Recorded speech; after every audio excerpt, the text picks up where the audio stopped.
மட் ரிடக்ஷன் பார்க்க போறோம். இது இம்பார்ட்டன்ட் 2 மார்க் கொஸ்டின் ரிப்பீட்டடா கேட்டே இருக்காங்க. என்ன செய்ய போறோம் அப்படின்னா ஆசிட் குளோரைட ஹைட்ரஜனேஷன் பண்ண போறோம். அதுக்கு நம்ம என்ன ஆசிட் குளோரைடு எடுக்க போறோம்னா அசிட்டைல் குளோரைடு எடுக்க போறோம். CH3 C double bond O Cl acetyl chloride எடுத்தாச்சு. இதை நம்ம என்ன பண்ண போறோம் அப்படின்னா ஹைட்ரஜனேஷன் பண்ண போறோம்.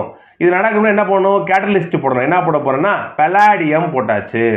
இது எதோட சப்போர்ட்ல பண்ணுதுன்னா பேரியம் சல்ஃபேட் உடைய சப்போர்ட்டோட இந்த பலாடியம் ஆக்ட் ஆகுதுன்றாங்க. அப்ப ரெடியூஸ் ஆச்சுன்னா என்ன ஆகும்னா இங்க இருக்கக்கூடிய ஒரு ஹைட்ரஜன் இந்த குளோரினோட சேர்ந்து HCl வெளியே போயிடும். ஸோ ரிமைனிங் என்ன வரும் நமக்கு CH3 C double bond OH அப்படின்னு வரும். இதுதான் என்ன அப்படின்னா ஆல்டிகைட் அசிட்டாலிக் பண்ணிட்டோமா. ஸோ அசிட்டைல் குளோரைடு இருந்து என்ன பண்ணிருக்கோம் நம்ம அசிட்டால்டிகைட் பண்ணியிருக்கோம். இந்த பேரியம் சல்ஃபேட் என்ன சார் பண்ணுது அப்படின்னா இது கேட்டலிட்டிக் பாய்சனா ஆக்ட் ஆகுது.